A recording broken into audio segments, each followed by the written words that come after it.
everybody, welcome back to another video on my channel. Hope you're doing good, hope you are doing well. Drop a like on the video if you're enjoying the content. We're looking at the Cameroon squad today.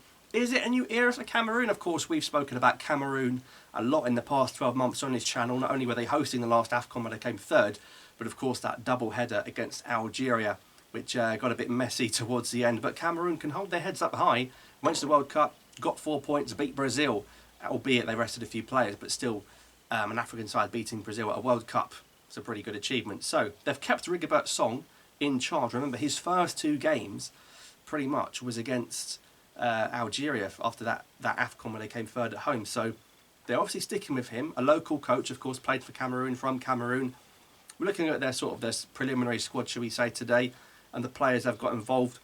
It's a lot of familiar faces. They've got the young keeper who's at Marseille. Are we going to see him be given a few more chances? In terms of the goalkeepers, there's no Onana.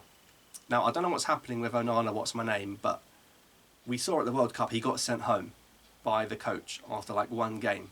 So Onana bloody had the game of his life against us, right? Saving all them chances from Slimani and Mahrez and whatever. They went to the World Cup, 1 game, class sent him home, honestly. So where the issue is there, and seemingly with the coach, and don't say it's not for, it's to do with football, trust me, that coach doesn't want Onana, and Onana doesn't agree with the way the coach is playing. So that's obviously a massive blow. That's a huge blow for Cameroon, in fact, because he's one of their better players. Defensively, Collins, Fight, yeah, you know, it's the same old faces, Tolo, Castelletto, Makudi, Nicholas and Kulu. I mean, this guy's getting old. He's playing in Greece now. He came to Watford for a quick trip to London and back. I think he played like 2 games for Watford. But I remember Nicholas and Kulu from years ago. But in terms of that Cameroon defence, I mean, I've always liked Castelletto. I think he's a good player. There's some okay players. Collins Fire is a good player. But we're going to talk in a second about a couple of the new faces they've got, which is interesting. In the midfield, Hongler and Gisa. These are very good midfield players. Oliver and Cham used to be at Celtic, used to be at the Man City Academy, now at Swansea. He's very much Cameroon through and through now. And they've got a new player from the Chelsea Academy. Now, he's just 20. I've not seen him get anywhere near close to the Chelsea first team. I think he's trained with them, but I'm not seeing him named in a squad. Benjamin Elliott, 20-year-old midfield player, currently at Chelsea. Now, we know Chelsea have got about 100 players on their books at the moment, so it's not that difficult to have a player from somewhere. But this guy's born in London. He's born in, like, Kingston. Went through the Chelsea Academy, Benjamin Elliott. And he's been called up by Cameroon, so interesting to see how that develops. He's going to play a game for Cameroon before he's played for Chelsea. I think it's good business by African sides. It's good business, it's good admin to call players up before they get their big break, get ahead of the game, because you know that he has 2-3 good games for Chelsea. Gareth Southgate and the England FA, they're going to be sniffing all over him to give him 1 cap and never use him again. So get them early at 20 years of age.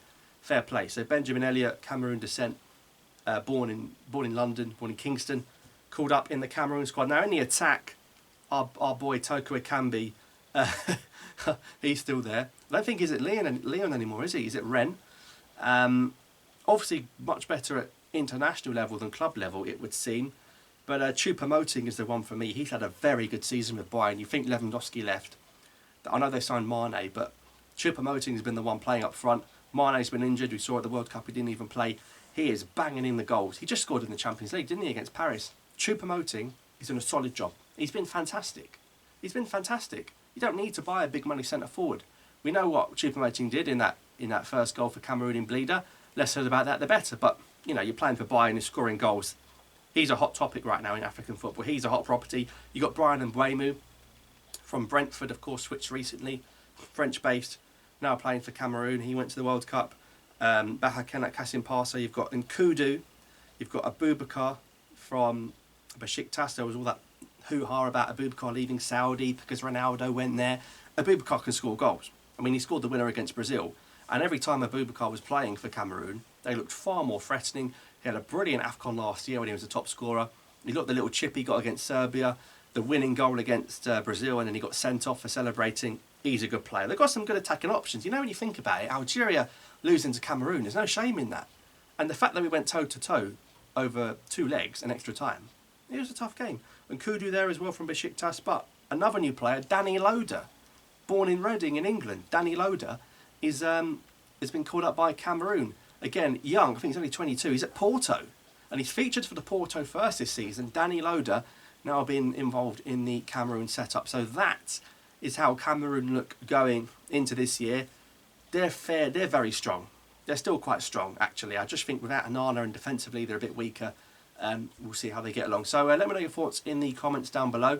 Of course, Cameroon have got some very easy fixtures coming up, haven't they? They're in a 3-team group, isn't it? It's very hard not to qualify from this group. But thanks for watching. Subscribe for more. I'll see you next time.